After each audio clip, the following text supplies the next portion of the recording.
I came home to a street that had forgotten how to breathe.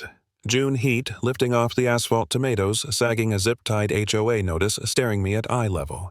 Karen, newly elected HOA president, had suspended outdoor water station inspectors and promised daily fines if a drop touched my soil.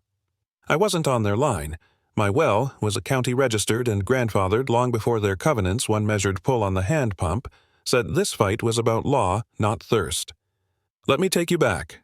The street looked like it had swallowed a breath and forgotten how to let it go. Heat glazed the asphalt. Mesquite shadows didn't move.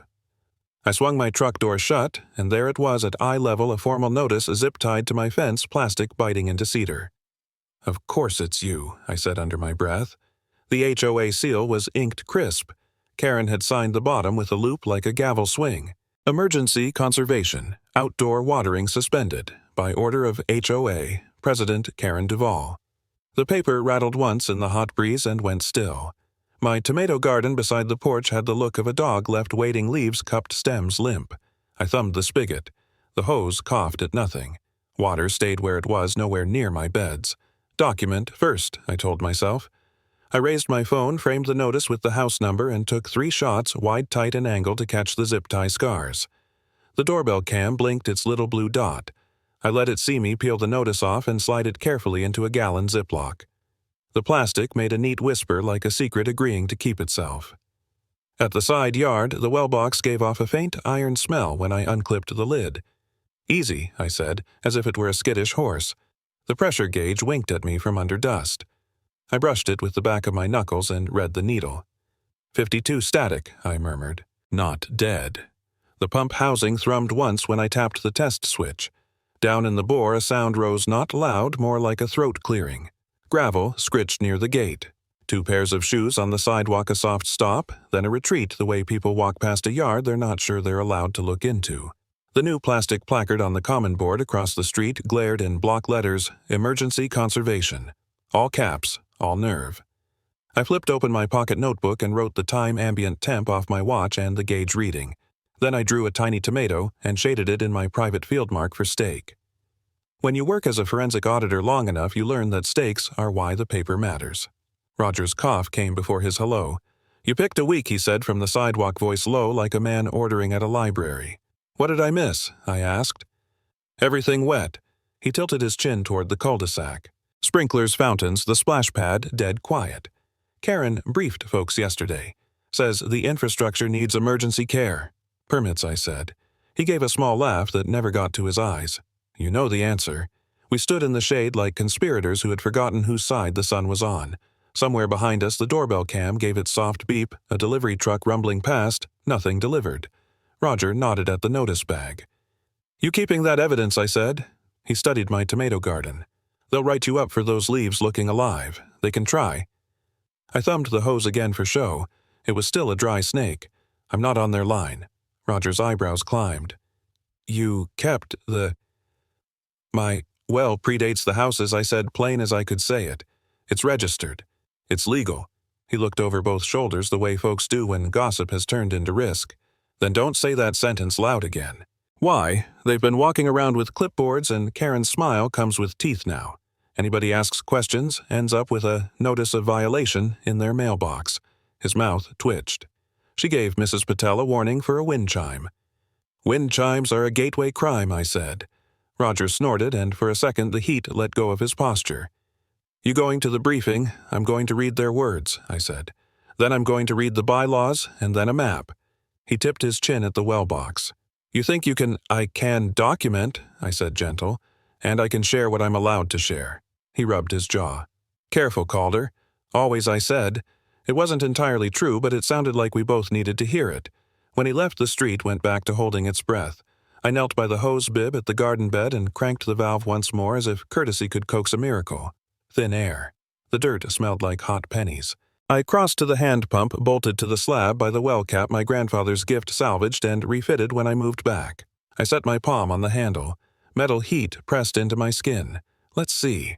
I said to the pump, or to myself, or to the day I didn't check which. I primed the cup, gave the handle 2 slow arcs. Somewhere down the line, a bubble loosened. The gauge needle jittered, then climbed. I glanced at the garden. Hear that, I said, because talking to tomatoes is only odd if you're a worse listener than they are.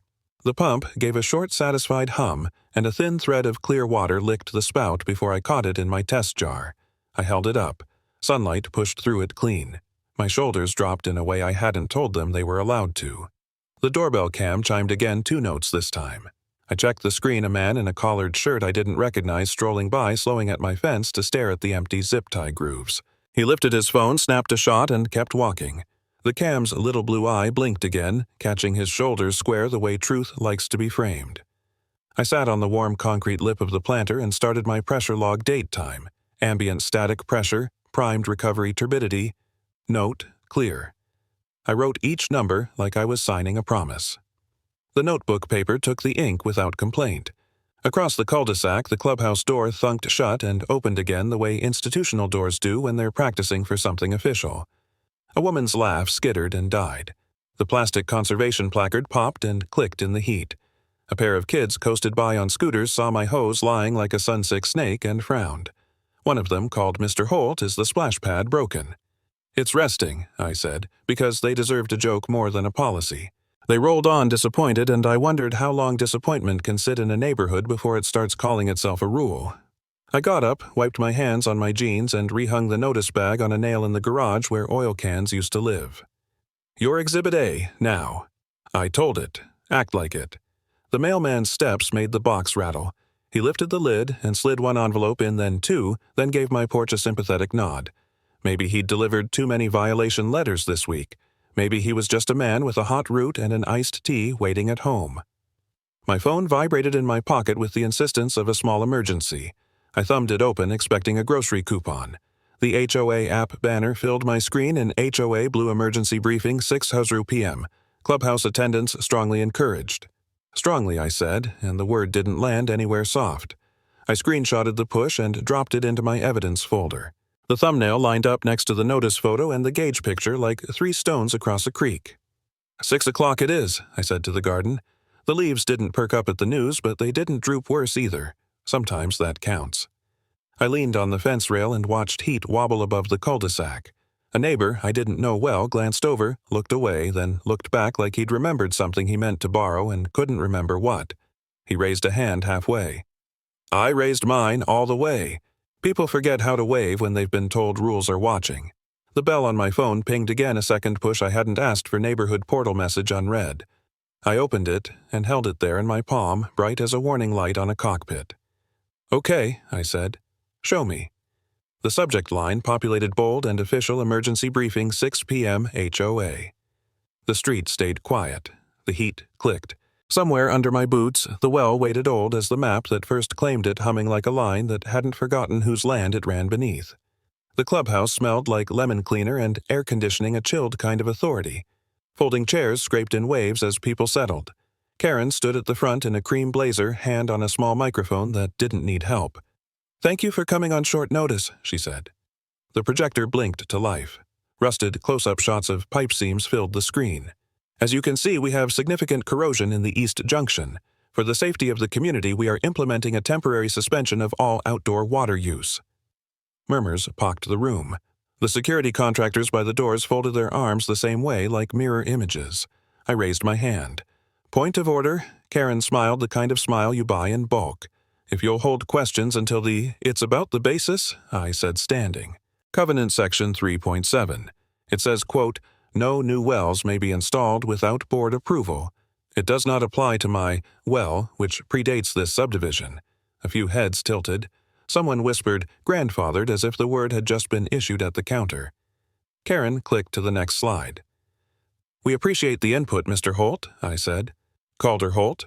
"Mr. Holt, the board's internal authority during emergencies still requires a permit number if you're closing a public valve," I said, "and a formal notice that cites the code you're using." The microphone made a tiny tick as her thumb tightened. "We're doing what's necessary to preserve our infrastructure." Behind me, chairs breathed. Roger leaned forward, elbows on knees.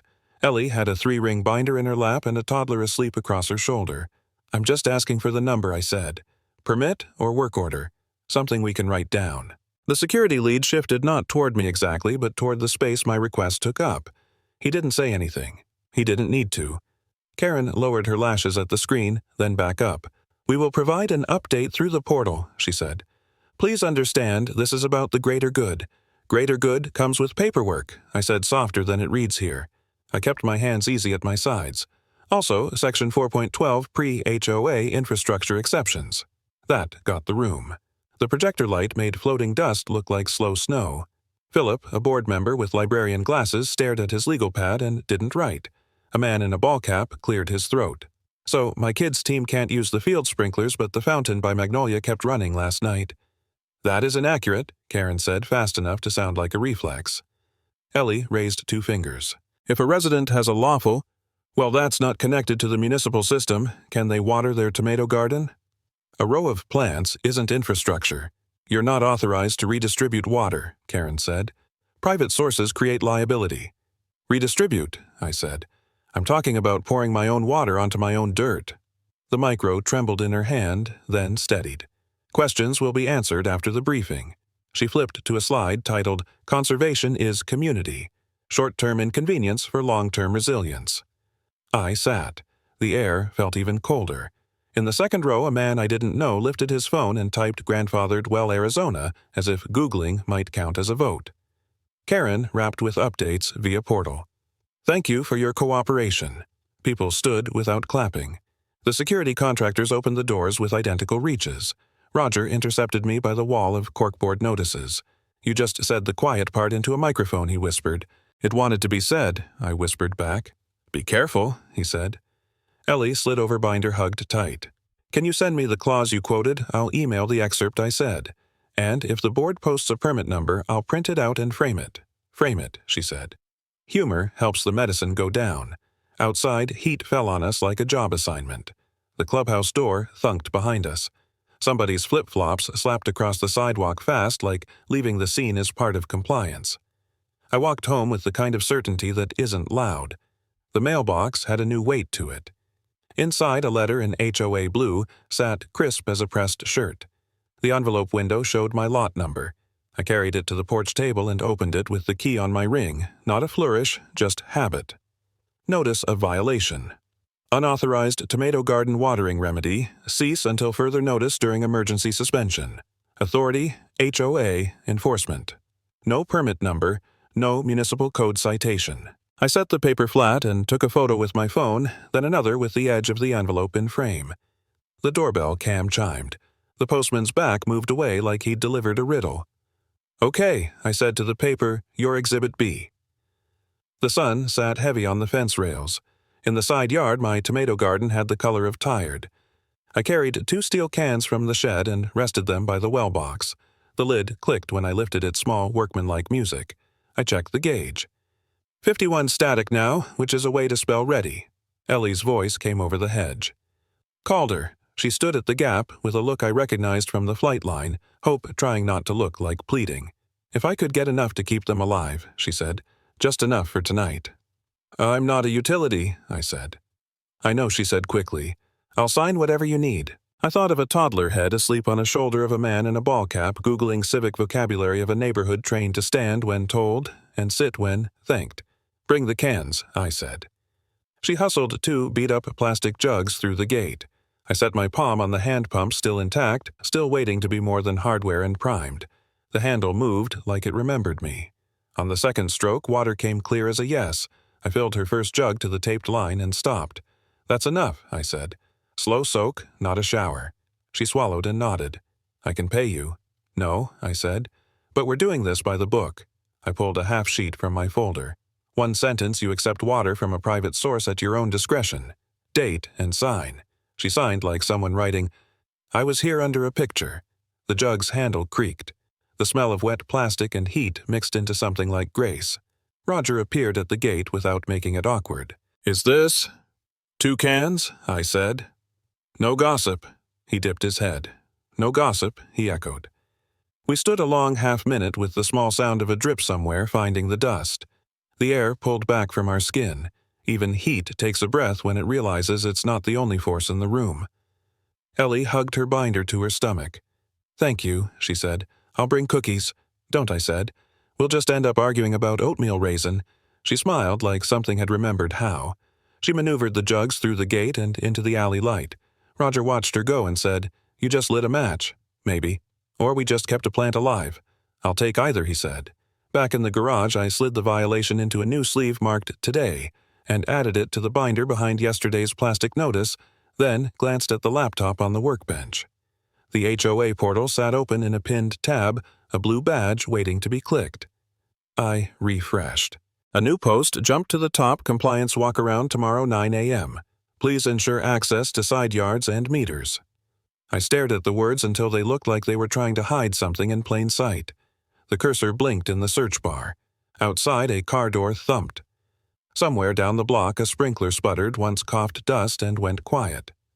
Tomorrow at 9, I said to the quiet room, "I'll be ready." The city library's air felt like it had been ironed. Cool, flat, and smelling faintly of lamination. May Whitcomb waited at a table with 3 binders fanned like a dealer's hand and a county map curled under a glass paperweight. "You must be Calder," she said. "Sit. We'll do this by the book." "I like books," I said, taking the chair that faced a corkboard of subdivision plats. May opened the top binder and tapped a yellow tab. Grandfathered sources. Pre-association utilities are exempt from centralized enforcement unless connected to municipal lines. Don't quote the whole paragraph, quote the heading and the clause number. She slid a printout toward me. "And this is the complaint form for code enforcement. Fill it clean, no adjectives." "No adjectives," I repeated. She smiled. "You'd be surprised how much trouble that prevents." The big county sheet under the paperweight was colored like a quilt. May set 3 red map pins along a line that looked like an old service easement cutting across the back lots. The last pin hovered near Karen's property. "The original run," she said, "laid before there was an HOA to have an opinion. Could that line still be active? Not legally without a permit. But old plumbing is like old gossip, it goes, places you didn't see." I leaned closer. The paper smelled like dry ink. "I'll need a copy of that map. You'll get a certified excerpt." She flipped to another tab and extracted a stapled receipt log. "And here's a vendor ledger from a landscaping contractor who services the fancier lots." Her finger stopped on a line item.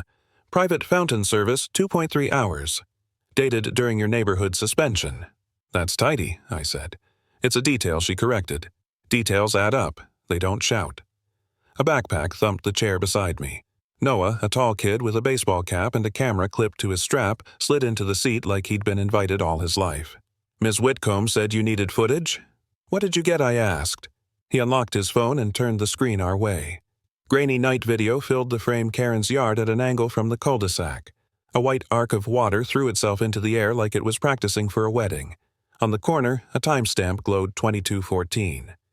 "Sound is off," Noah said, "because of the baby 2 doors down, but you can see the spray." I stood still for 10 seconds so they can't say it's a reflection. May nodded. "Email that to Mr. Holt and to me." "Original file, not a compressed link." "Sent," Noah said, thumbs moving. "Do I need to blur anything?" "Leave the honesty in," I said. "We'll redact if a judge asks." May tapped the complaint form again. "Fill the top half now. We'll notarize later if needed. You'll attach 3 exhibits: notice, photo, video, timestamp, and the map excerpt.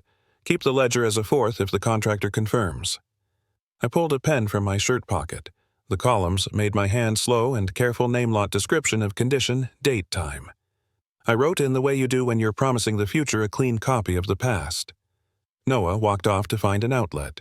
May watched me fill 2 more lines, then said, "You're steady. That helps. I spent 30 years reading numbers that lied." I said, "I prefer paper that doesn't." She chuckled and closed the binder on a ribbon of tabs. "Now, go home and lock your data. Trail this with timestamps, not emotions." "I have emotions," I said. "Keep them for the tomatoes." My garage had the gentle noise of a refrigerator thinking. I set the library folder on the workbench and called Owen a tech I hire when my own stubbornness needs a gasket. "Flow meter," he said over the speaker. "And a stroke counter for a hand pump," I said. "I want to log output per pump arc." He laughed once. "Old school meets spreadsheet. I like it." He came by with a small box of fittings and a digital meter that looked like a wristwatch on a pipe. We fixed it between the pump outlet and a short test hose. The display woke with a soft pixel ghost 0.00 GPM. "Calibrate for clear water," Owen said. "Then give me 10 strokes." I primed the cup and pulled the handle through its arc. The pump answered with a throat note and then the small certain rush. The meter ticked from 0 to a number that felt like a yes in another language. Flo's Smooth Owen said. He handed me a clipboard. Make a log sheet. Date, time. Strokes gallons. If you share, note the name and quantity, but keep it first person. You are not a utility. Understood, I said, and wrote the first line, 07, 12, 21, 1600, 12 strokes, 2.1, gal test only. Noah texted the video to my email. The subject line read, fountain2244.mov original. I saved it to a folder named Oakhaven Evidence and backed it up to a drive the size of a pack of gum. The drive clicked once and glowed steady. I took a photo of the flow meter installed and printed it on plain paper. I wrote Exhibit C calibration state in the top right corner because neat labels make councils nervous in the right way. By dusk, the heat let go of the driveway. I propped the garage door and looked down the street. A woman I didn't know pushed a stroller slower than a stroller wants to go. A man hosed a broom with no water. The sound it made on dry concrete was the sound of pretending. I sat at the workbench and opened an email draft to the HOA address. The subject line I typed twice so it would read like I meant it, request for permit, work order numbers, emergency suspension. Dear Board, I wrote and then deleted. Dear, I kept it polite but bony. Please provide the city permit number S and work order reference S authorizing the shutdown of outdoor supply. Pursuant to Covenant 3.7 and the pre-HOA exception confirm the applicability to registered private wells not connected to municipal lines. I attached the form May had given me the notice photo in the frame of the fountain at 2214. I CC'd the city records inbox May had circled and BCC'd myself because memory is unreliable when it's angry. I hit send and watched the little paper plane go where paper doesn't always survive. Timeline. I reminded myself flipping to a fresh page in the binder. I drew a straight line and marked it with tight square numbers. Monday notice. Tuesday violation. Wednesday library complaint draft. Video calibration. Thursday site inspection request. I wrote the question mark with a line through it, a promise to erase the question later. My phone buzzed before I set the pen down. The HOA address had replied so quick it felt like an auto-reply with posture. I opened it. Subject request for permit, work order numbers. Body, internal authority suffices. That was the whole thing. No greeting, no signature block, just the tone of a door closing from the other side of a rule. I read it twice, then slid the screen into the folder's pocket and wrote the line by hand under the timeline, HOA, internal authority suffices. 1941. The ink dried sharp. The garage light flickered once and steadied. Out by the curb, a night moth battered itself against the motion sensor and turned a porch into a small stage. Okay, I said to the quiet tools. We'll let the city decide what suffices. Rusty started barking the way old dogs do when something familiar has a new angle. By the time I reached the back fence, 2 men in polo shirts and identical sunglasses were already at the property line. One cradled a clipboard like a hymn book. The other swept a phone light along the gravel trench where the builder's crews once stitched the backlots together. Morning, the clipboard said without smiling. HOA compliance. Walk around. Just observing. You can observe from there, I said. This is private property. He nodded, as if he'd been trained to nod anywhere. Mind if I photograph the meter access? I mind if you step across the line, I said. But your lens works from that side. He crouched anyway, careful to keep his soles in the shade of their side of the fence, and the phone made that fake camera sound it didn't need to make. Click, click. Somewhere in the neighborhood a screen door cried and then forgot it had. I knelt at the old utility cap near my rear hedge and brushed dirt from the stamped numbers with the back of my glove.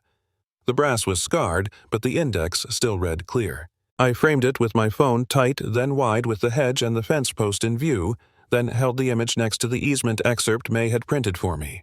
The index codes matched down to the last digit. Got a valve number the clipboard asked more curious than accusatory. I have a photograph, I said. Rusty posted himself between the men and the shadow of my shed-tail low voice, steady. The second man's phone light skimmed the pea gravel and paused at a shallow depression where the trench ran toward the cul-de-sac. He raised his eyebrows at the clipboard. They'd found the line. They didn't know what it meant. Careful where you aim that, I said. We've had snakes. He stood. Copy. And the HOA portal buzzed my phone and I glanced at the banner reminder. Misinformation about water rights is circulating. Trust official channels. The word misinformation sat there like a stamp trying to become a law. I stepped back and opened the gate to my side yard, keeping it between us like a friendly witness. "I'll be taking a few more photos," I said, mostly for the record. They moved along the line to the next yard, their shadows overlapping like a Venn diagram of authority and employment. Through the slats, I watched one of them pan his phone back at my shed just a second longer than the world requires. "Noah," I said into my phone. "You, nearby?" "2 blocks," he said. "Want me to swing by? Bring the good lens," I said. I followed the trench's suggestion with the toe of my boot stone dust, then a faint seam where the soil packed different. The atlas in my head, the one May built with pins, overlaid itself on the yard. The service run should hook then angle toward Karen's lot at the back corner. I walked that arc. Near the oleander, I felt the ground give a shallow hollowness under my heel, the kind you hear more than feel. I crouched and teased away a layer of gravel. A length of Schedule 40 peeped up like a secret spine. Noah slid in the gate camera, already awake. "Where here?" I said, and tapped the trench's bend. "Shoot the lay, then a 3-shot with the fence line for context." He shot low, then lower the shutter, a polite whisper. "You thinking diversion?" "I'm thinking a line went somewhere," I said. "We'll let the map finish the sentence." He shifted left and frowned. "This angle look." He pointed through a knothole in the back fence. On the other side, a narrow run of river rock sloped toward a hedge. The rocks were darker in one strip, like something had rinsed them from underneath. "Grab a burst through here," I said. He clicked a series and checked the display. "Got it." I laid my phone on the soil beside the pipe and took a wide-shot trench fence post the edge of my hand pump pedestal 2 feet off every landmark a breadcrumb for a future argument. The sun pressed its thumb on the top of my head. Footsteps scuffed behind me. Philip had joined the walk-around hands in pocket size, saying he didn't want to be in any of the pictures he was already in. "Good morning," he said too gently for the temperature. "Morning," I said without looking up.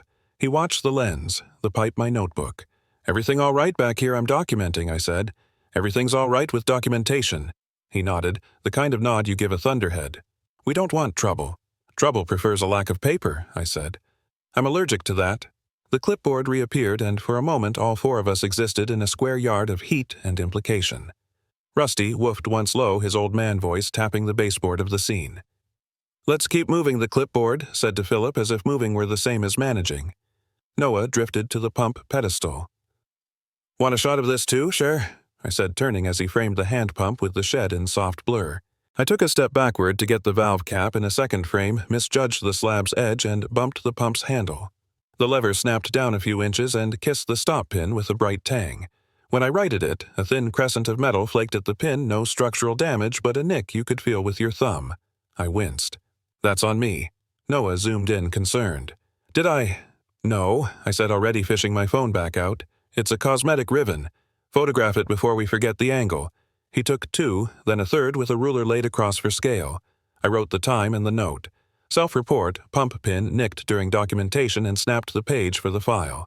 Prop number 2 marks the calendar. I said to myself, too quiet for anyone else. Noah ducked to the fence again. "Calder, through here." He positioned my phone with the wide lens against the knothole and tapped. The preview showed the river rock run behind Karen's hedge, the darker strip more obvious now, arcing the way our trench arced. 2 yards beyond a decorative grate sat flush with her patio stones. It was the kind of drain you install when you want water to pretend it knows where to go. "Send me those," I said. He grinned. "Already in your inbox." The heat rose another notch, and I felt the kind of tired that isn't sleep-related. I thumbed May's number. "Tell me it's good news," she said by way of hello. "Valve cap index matches your excerpt. We found a bend toward Karen's lot. Surface evidence looks like flow under her rock bed. And I just chipped my pump pin like a rookie." May exhaled a sound that could have been a laugh or a pained amen. "That's 3 facts and 1 confession. Good news you're ready. Ready for what I asked, though I knew. For a formal inspection. File it now while the sun still believes you." "On it," I said. "And make a brief incident note on the pump," she added. "If anyone tries to spin damage later, you spin first into the truth." "Already did," I said. "Photo and ruler. That's why we get along," she said, and hung up. Noah gave me a thumbs up. "Want me at the front for the inspector when it happens?" "Bring a tripod," I said. Inside, the HOA portal had added a new paragraph to the morning's post: "Unauthorized recording of compliance teams is prohibited on private property." I took a screenshot and emailed it to May with the subject line, Portal claims authority over my fence. Then I filled out the online request May had bookmarked on my phone, site inspection suspected unauthorized utility manipulation. I checked the boxes for evidence attached and uploaded 4 exhibits: valve cap, photo, easement, excerpt, knothole, rock bed sequence, and the self-report of the pump pin nick. The form's progress bar crawled like a lizard in shade. When I hit submit, a green banner ran across the top in a municipal font that always makes me feel both scolded and seen. Site inspection scheduled pending assignment. I stared at the words until they rooted in me. Outside, Rusty settled with a grunt against the shed, the pump handle holding its new tiny scar like a promise to come back better. 2 white pickups eased to the curb and parked nose-to-tail light bars winking without sound. The door logos caught the Sun Code enforcement, and the officers stepped out in reflective vests that made heat look official. Mr. Holt, the taller one, asked. "That's me," I said. "Garage is this way." He nodded once to his partner, then to the cluster of neighbors who'd paused at their mailboxes and pretended they hadn't. We crossed the side yard. The smell of hot creosote lifted off the fence like breath. As we passed the porch, I saw a ripple at Karen's upstairs curtain. It stilled when I looked. Inside the garage, the air was a degree kinder. I laid the binder on the workbench and flipped to the tab May had labeled Inspection, suggested Order. "Well, box, first," I asked. "Let's start there," the officer said, calm as a checklist. The well lid opened with its familiar clip. The officer crouched gloves on and set a small case beside the slab. A digital meter chirped awake. "We'll do pressure, then turbidity and residuals," he said. "You've got a UV unit in line." "Here." I tapped the clear canister where the blue tube hummed softly. A scuff on the hand pump pin caught a thread of light, the little nick from last week, no more than a crescent but real. It would stay in the file exactly where it belonged. I primed the pump 2 slow strokes. The meter beeped, then steadied. The officer read the gauge cross-checked with his own. Static 51. Recovery 53. That's clean behavior. He took a sample in a capped vial and slid a paper strip through it. The strip blushed, then returned to almost nothing. Turbidity low. Another sensor dipped and came up with numbers a city liked. Residuals within range. He looked at the UV serial and read it into his body cam. Unit 7U4183. I handed him the manufacturer card from my file. He nodded and photographed it for the record. Registered, well number. I turned the page. County file HN 2749, registered 2003, owner Calder Holt. He matched it to a printout from his folder. HN 2749 confirmed. My phone buzzed where I'd left it face up on the bench. The HOA portal banner flashed unauthorized water redistribution rumor. I screenshotted it without comment and slid the phone back under the folder. The officer walked the line with his eyes checking the shutoff valve, tracing the pipe into the UV through the flow meter Owen had installed and out to the bib. He sniffed, listened, a mechanic's version of empathy. "You've kept the chain tidy," he said. "Any sharing today?" "Not since last night," I said. "I log it when it happens." I opened the flow log to yesterday's line date, time, strokes, gallons, recipient initials. My handwriting sat there like a promise I could prove. He made 2 more notes, then stood. "Let's talk status." We moved to the workbench. He snapped open a clipboard, wrote a line in a block print that remembered shop class, and tore the top sheet along a perforation. A red stamp pressed down with a satisfying thud I felt in my ribs. He held out the form. Inspection certificate, certified no violation. I read the words the way you read your name on a new license. "Thank you." "You're registered compliant and not connected to municipal lines," he said, speaking like he knew people would quote him. "Your well falls under pre-HOA exemption. Keep your logs." "I will," I said. "Post this where folks can see it if you want," he added, almost conspiratorial. Sometimes sunlight is an instruction. On the porch, I thumbtacked a copy where my earlier bagged notice had hung. The paper's stamp sat silly and beautiful in the light. A neighbor in a sun hat slowed, squinted, and read the header out loud. Inspection.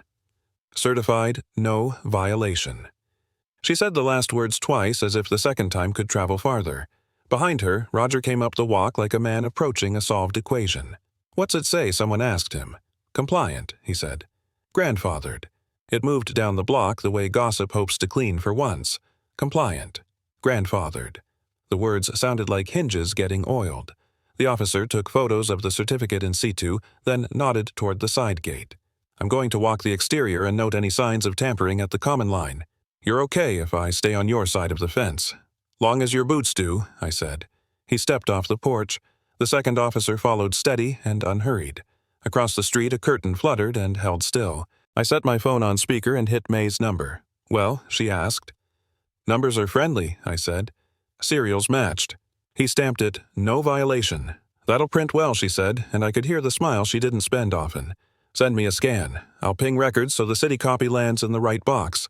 Already on it, I said, aiming my camera and taking a flat, shadowless shot the way she'd taught me. You okay? She asked. Now I am. Good, she said. Next step is the hearing. Expect a notice. We hung up. The officers returned satisfied. A line of rock was just a line of rock where we stood and shook my hand in the way public servants do when they can't promise feelings but can promise paper. Thank you for being orderly, the taller one said.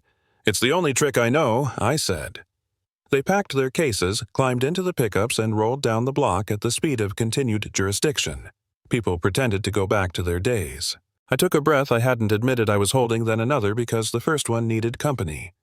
My phone chimed again with the soft tone I reserve for email. I wiped my hand on my jeans and opened it. Subject: summons. Public hearing for HOA complaint. Friday, 9 a.m. From City Clerk. The message body was lean time. Room number, docket, reference attachments that would print clean and live in a tab named Hearing. I tapped the calendar square and felt the tiny vibration as it settled into a place with a date. My reflection on the phone looked older and then exactly my age. I forwarded the summons to May to myself at a second address and to a folder that only ever sees daybreak. Then I set the phone down and looked at the porch certificate again. Certified, no violation. The ink hadn't even fully dried and it already felt permanent. Another buzz. This time it wasn't an email tone. A text from an unknown number, just a photo, and no words. I opened it. The image showed the back of Karen's property through a low-angle river rock and the neat edge of her patio. A length of PVC half-buried pinned the frame. At its elbow, fresh sealant winked like a secret. A timestamp glowed in the corner 0812. I pinched to zoom. The elbow bent exactly the way our trench wanted to. A fine, wet line darkened the stones along one side, not enough to boast, just enough to tell a story if someone asked politely and then asked again. Okay, I said to the screen to the yard, to the day that had finally chosen a direction. Friday at 9. Room 3C had the kind of wood paneling that made whispers sound like rules.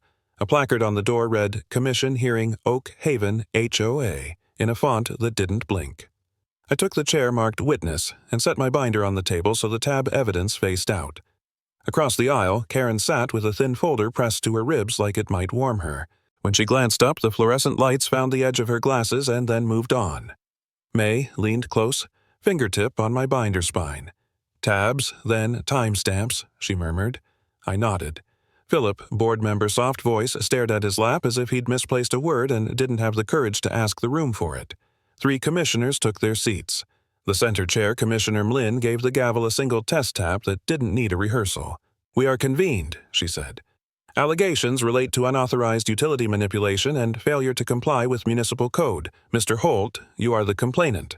When directed, speak to your exhibits. I stood. The binder felt heavier than it should have, but paper has a way of weighing what it knows. Exhibit A. I said, sliding a sleeve onto the projector tray. The screen bloomed with Noah's night video. A white arc of water lifted in Karen's yard while the timestamp glowed 22:14 on the second day of the shutdown. A noise passed through the room, the human version of a page turning.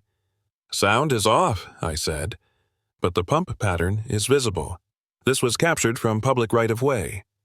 Commissioner Mlin tilted toward the screen, and the date corresponds to the period of HOA-imposed suspension. Yes, Commissioner, I said. We submitted a vendor ledger scan as Exhibit A2. I set the page beside the tablet. A neat line item read, Private fountain service 2.3 hours. The date matched the video. The commissioner on the left adjusted his pen. Ms. Duval, he said, did the HOA authorize a private fountain to operate during the community suspension? Karen lifted her chin. That entry refers to unrelated maintenance, she said. The video is misleading. May tapped my elbow once, stay in the lane. I kept my eyes on the commissioners. Exhibit B, I said. Inspection certificate certified no violation regarding my private well. registered HN 2749. The certificate confirms the system is not connected to municipal lines and is compliant. Commissioner Mlin accepted the paper, read the stamp aloud because stamps like to be read. Certified, no violation, she said, and laid it centered. I slid the next page over. An Exhibit B2 record search from the city, no permits or work orders filed by the HOA for a shutoff or redirection during the period in question. The commissioner on the right glanced at the clerk. Confirmed, he said. Records show no filings. I felt the room lean just a degree. Roger and two neighbors sat behind me, hands clasped the way people do in old churches. They didn't speak. They didn't have to. The air carried the weight for them. Commissioner Mlin looked to Karen. Miss Duval, can you provide the permit numbers authorizing the suspension? Karen's folder opened its thin mouth. Our board operated under internal authority, she said. Emergency measures. Internal authority does not supersede municipal code, the left commissioner said, not unkindly. The way a teacher explains gravity. Do you have permits? Karen's fingers pressed the folder harder. We believed permits were not required for internal policy. A pen clicked Phillips, and then he stopped clicking like he'd remembered it made a sound. He didn't look up. Exhibit C, I said, keeping my voice even. The HOA's public statements. I didn't read them. I just let the words emergency conservation and unauthorized water redistribution rumor sit on the screen. The commissioners had eyes. Eyes count. May's breath touched my sleeve. Timeline, she whispered. I turned to the page with my straight line of dates and dots. Sequence, I said. Notice zip tied to my fence. Violation for unauthorized tomato garden watering. Private well inspected and certified compliant. Video of fountain during shutdown. Ledger matches date. Record search shows no permits. Residents rely on non-municipal source for basic watering. Thank you, Commissioner, Emlyn said. She steepled her fingers, then lowered them onto the blotter. Any additional testimony? Ellie stood one palm on her binder like a book she'd sworn on. I received a violation for watering my child's basil in a pot, she said. I signed a note at Mr. Holt's accepting water from a private source. I wasn't redistributed anything. I carried it like groceries. The clerk typed keys clicking like rain on a porch roof. Karen's jaw set harder. Commissioner Emlyn nodded to Ellie, then to me. Anything further, Mr. Holt? I could have said 20 things. I said the one that kept my hands clean. I want the record to show the well predates the association by nearly 2 decades and is registered with the county. It so shows, the clerk said without looking up. The room exhaled the way rooms do before decisions. Commissioner Mlin conferred with the other two in a lean-in that took less time than fear thinks it deserves. She lifted the gavel and set it down beside her notes not yet used. Findings, she said. The commission determines 1. The complainant's private well is compliant and exempt from HOA enforcement. 2. The HOA failed to file required permits or work orders for the suspension. 3. Evidence suggests unauthorized manipulation of utility access benefiting a private property. Karen's fingers stilled. If her folder had been breathing, it stopped. Order Commissioner Mlin continued, voice even. Effective immediately, the Oak Haven HOA's enforcement authority is suspended pending audit. All fines issued in the last 60 days are nullified. A municipal audit of the HOA's actions is opened. A written order will follow. For a heartbeat, the air didn't know how to behave. Then the gavel came down, one clean knock, not loud, not gentle, just official. It landed in my chest like a hand on a shoulder after a long march. Karen didn't stand. Her eyes met mine and didn't hold. The folder eased in her lap as if it had changed weight. Philip glanced up, then away, the look of a man who had just remembered what his vote could have done. Mr. Holt, Commissioner Mlin said, "Thank you for your documentation." "Thank you," I said. 2 words, no adjectives. May's hand found my sleeve and squeezed once. Tabs, then timestamps, she whispered, not because I needed the reminder, but because victory is more digestible in small bites. In the hallway, the air felt wider. Roger clapped my back. Ellie let out a noise that was half laugh, half sob, then wiped it away like it had trespassed. "You did it?" she said. "We did it," I said. The sentence felt like water in the desert. My phone buzzed against my palm with the insistence of news that wanted witnesses. A blue banner from the HOA portal slid across the screen, Reorganization and Open Election Community Input Tomorrow. I read it aloud. The phrase, open election, caught on a few ears and stuck there. We stood in a small island of light from the lobby's skylight, and for once the rules didn't feel like a wall. They felt like a door. May adjusted her tote. "Go home," she said. "Scan everything. Then sleep." "Tomorrow?" I asked. "Tomorrow, the neighborhood learns to breathe," she said. The elevator dinged. The doors opened. We stepped in with our binders and our small, legal kind of joy. Folding chairs sprouted across Mountain View Park like mushrooms after rain.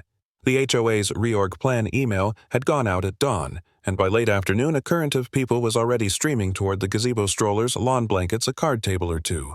Somebody rigged a misting hose to the pavilion beam. Kids chased the cool like it was a prize. The grass smelled faintly of cuttings and charcoal from a lone grill down by the field. A plywood sign leaned against a trash can, community input open session. May stood near the front with a banker's box and a tote bag striped in blue. She raised a hand when she saw me, then tapped the box. "Templates," she said. "We'll start with one simple promise." "Only one," I said. "First drafts should fit on a fridge magnet," she said, and handed me a printed page with a bold header, "Draft Bylaw, Due Process and Transparency." Underneath a clean paragraph read, "No secret enforcement. All formal notices must include specific legal basis and, where applicable, municipal or county citations." She'd circled the last clause in green. Folding chairs clinked as people settled. Philip walked to the mic wearing a plain Oxford shirt like he wanted the fabric to apologize for him. He cleared his throat. "Thank you for coming," he said. Voice thinner than I'd ever heard it. He glanced at the two other board members. We failed to keep the lights on in the right rooms. "The audit will reveal more than anyone posted on the portal." He looked down, then up again. "I'm sorry." No one clapped. The silence wasn't cold. It was a gate opening to see if its hinges still worked. May stepped forward not to scold, but to measure.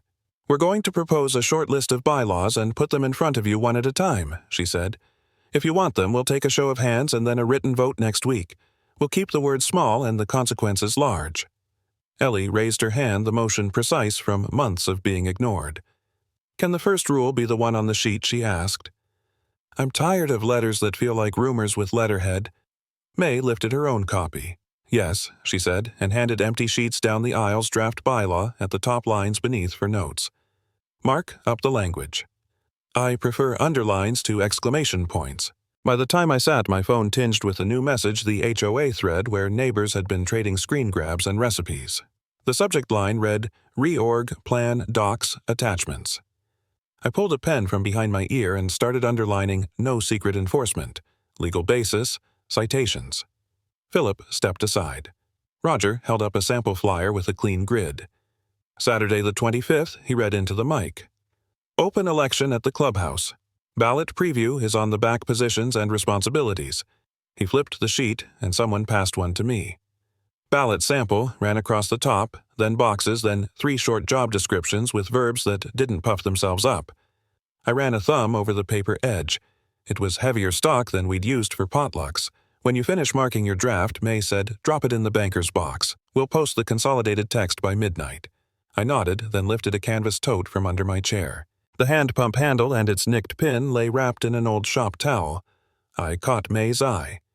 "Do we have a flat surface?" I asked. She pointed at a picnic table whose paint had long since committed to peeling. "Public repairs are a public promise," she said. I laid the handle on the wood, unwrapped the pin, and the little crescent I'd made last week winked up at me like it didn't mean much and refused to go away. Noah drifted closer with his camera slung, but off. "You filming?" I asked. "Not unless you want," he said. "Take stills," I said. "This is boring on video." I set a small file to the pin and worked the rough edge back to true. The sound, soft steel on steel, was strangely companionable under the murmur of the crowd. A kid in a superhero shirt watched eyes wide. "Is that broken?" "Just bent the wrong direction," I said. "Happens to parts. Happens to people." He nodded like I'd finally put something into words he could use later. I switched to emery cloth, then checked the fit against the handle's ear. Owen had loaned me a tiny pin punch and a stubby mallet. 2 light taps, and the metal seated home with a click so neat that 3 adults around me sighed at the same time. I smiled without meaning to. "Photo," I said. Noah leaned in and took a close-up. One more with the time on my watch. He nodded, and I stepped my wrist into the frame. The sun caught the crystal. Artifact repair photo file name already writing itself in my head. From the gazebo, May returned to the mic. Rule 1. As proposed, she read, "No secret enforcement, due process first. Notices must cite the law." She looked at the chairs. Hands. For a heartbeat, the park did nothing.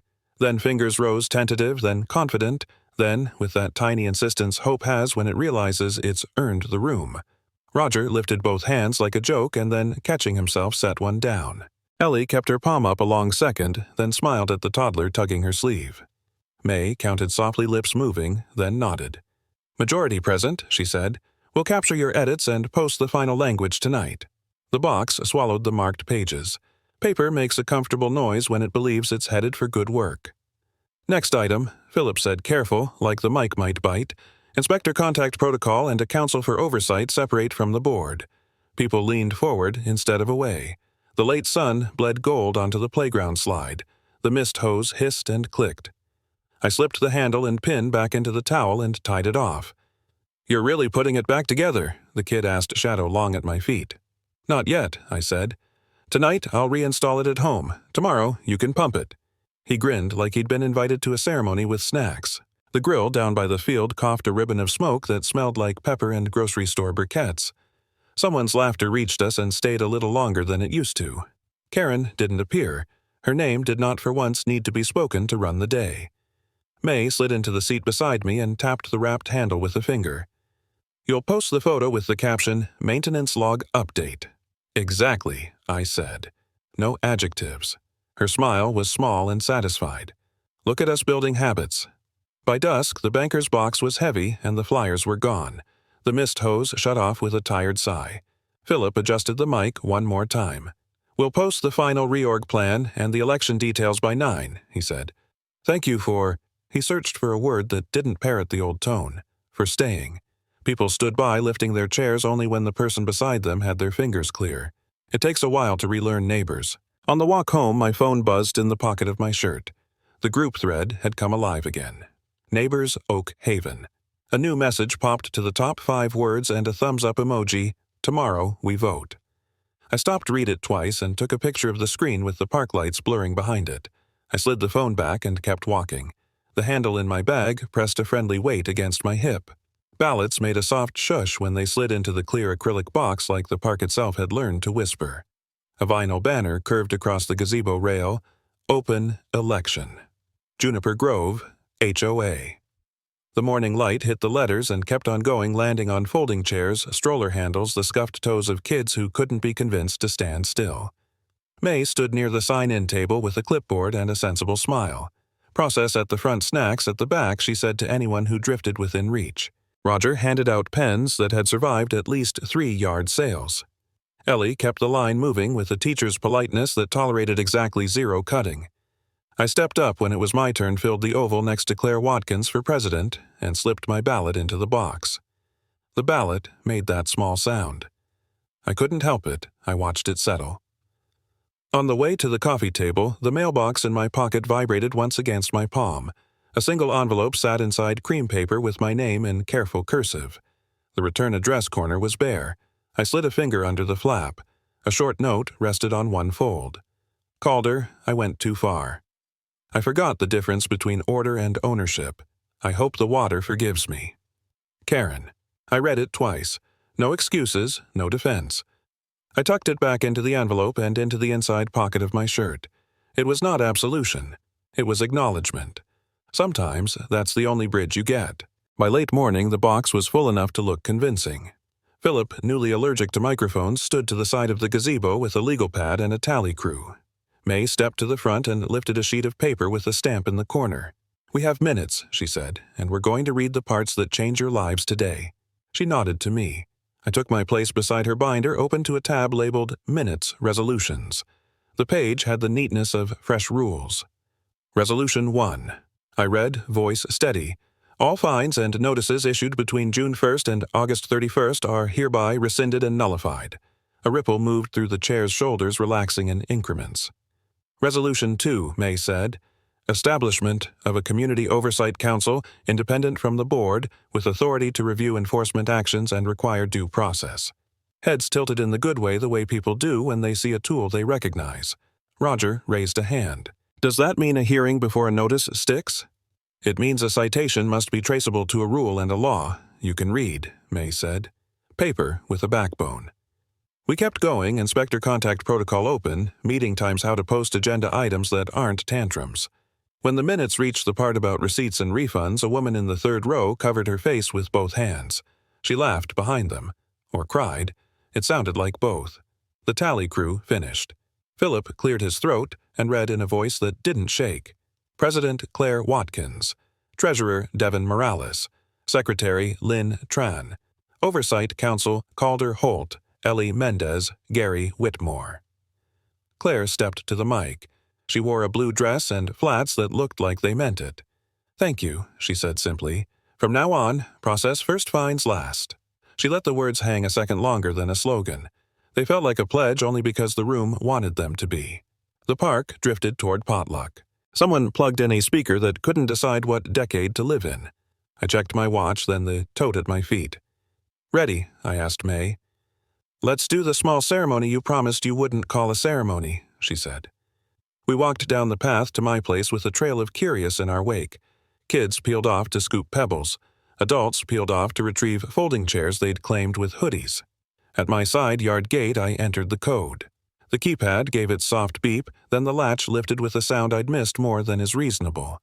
In the shed, the hand pump waited on the workbench, the repaired pin wrapped like a secret that didn't need to be one.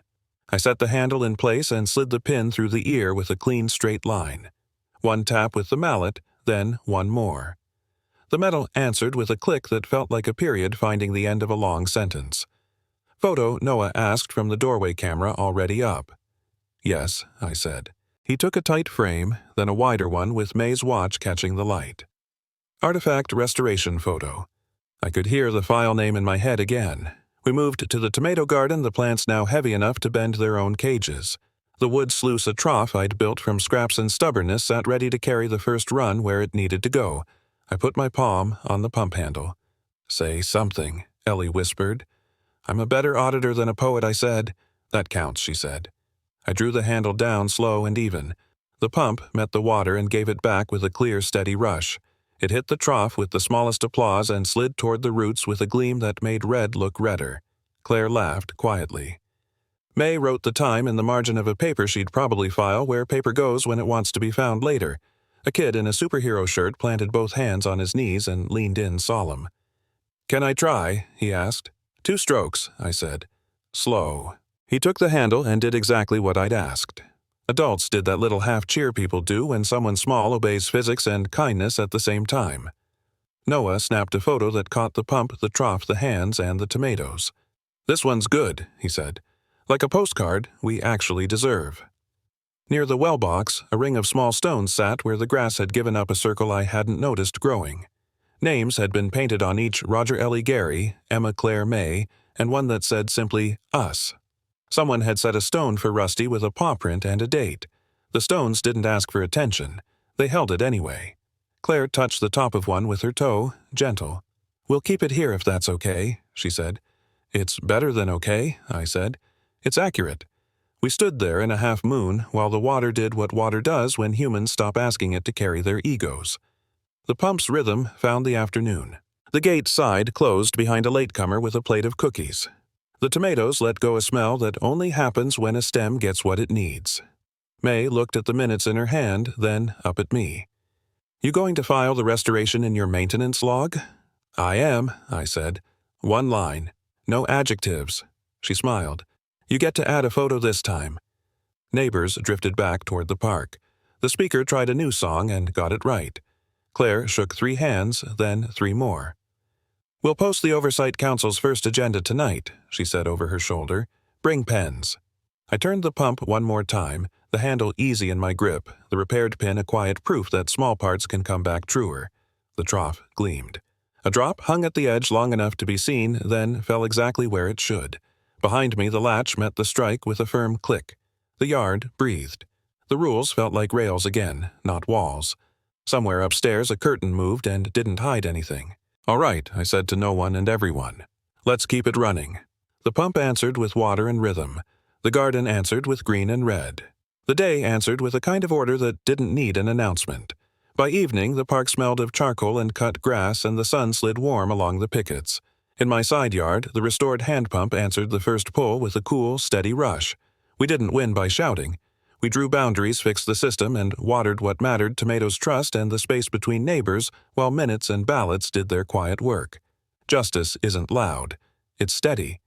That little ceremony, the handle clicking true, kids laughing at the trough stones ringed around the well, was how a street remembered itself. If your block has lived through a Karen or a fog of rules, share your HOA experience in the comments. The rest of us are listening.